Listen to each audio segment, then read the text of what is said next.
The morning had begun like any other in the busy city of Denver, but something about the way the wind moved through the schoolyard felt heavier, as if it carried secrets waiting to be discovered. Inside Westbrook Elementary, children laughed, unpacked snacks, and traded sandwiches, filling the cafeteria with the familiar noise of innocence. Yet in the middle of that lively chaos sat a small, quiet girl whose presence barely stirred the air. Her name was Hannah Carter, a gentle, soft-faced 8-year-old who tucked her empty, scratched lunchbox close to her chest as if she was afraid someone might notice what it held, or what it didn't.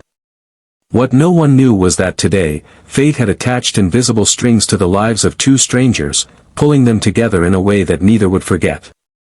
Before we continue, viewers, if you believe in kindness, compassion, and second chances, please don't forget to like, comment, share, and subscribe to this channel. Your support helps these powerful stories reach more hearts. Hannah's mother, Grace, was a 36-year-old single mom who worked double shifts at a nursing home. She tried everything to keep food on the table, but bills stacked faster than her paychecks.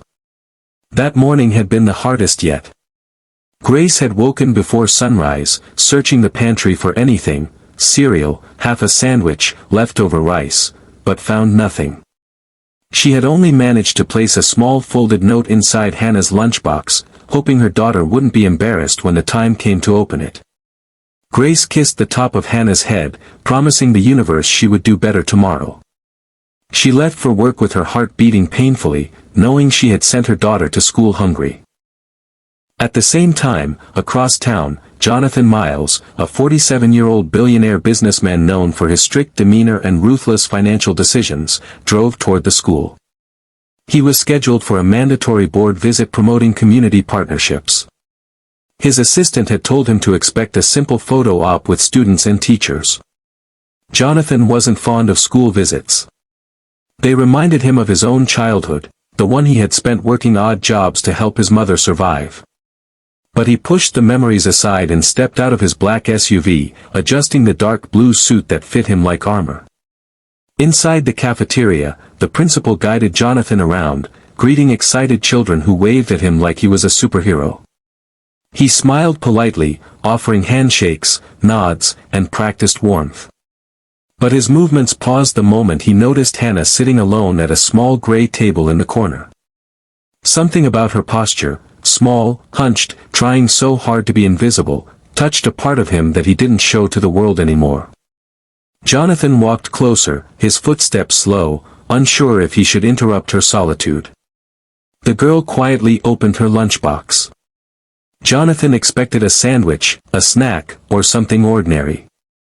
But instead, he saw nothing but a folded piece of paper resting inside the empty container.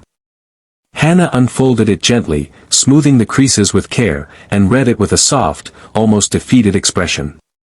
Jonathan's chest tightened at the sight, and he felt an ache he hadn't felt in years. He asked the principal about her, and what he learned made the man's controlled exterior begin to crack. Hannah's mother worked 3 jobs. Their electricity had been shut off twice.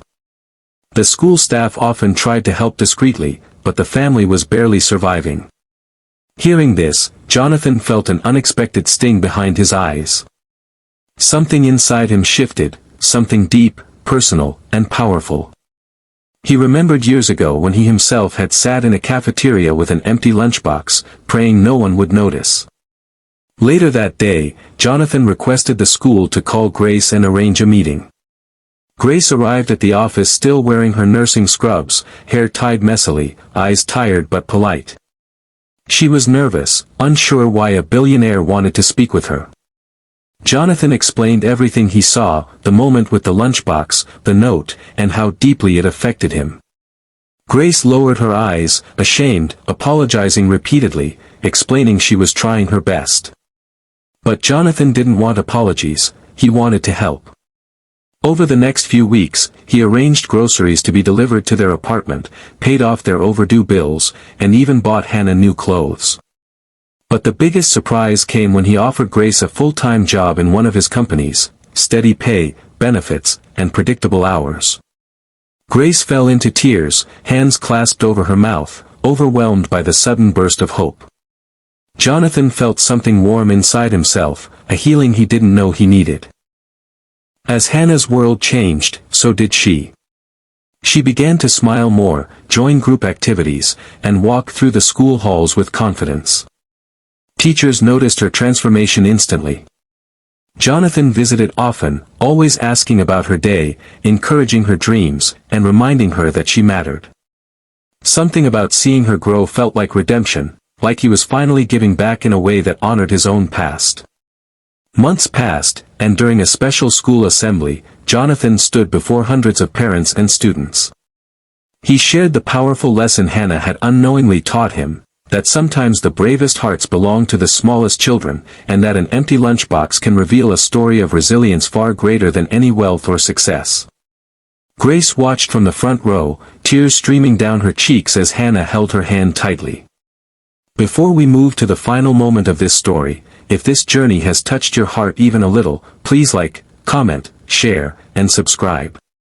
Your support means everything. Jonathan invited Hannah and Grace on stage. He announced a full scholarship fund for Hannah's education, ensuring she would never have to worry about her future. The crowd erupted into applause as Hannah stood shyly beside him, clutching her mother's hand. Grace could barely breathe from the overwhelming gratitude filling her chest.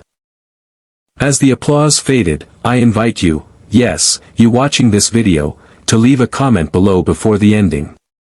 Share what this story made you feel, or simply write one word that captures your emotion. Jonathan knelt gently beside Hannah and opened the new lunchbox he gifted her. Inside, he had placed something special, a handwritten note. This time, not a note of apology or struggle, but a message of faith and hope. It read that her future was bright, her heart was strong, and she would never face anything alone again. Hannah hugged him tightly, and for the first time in years, Jonathan felt truly human, truly alive.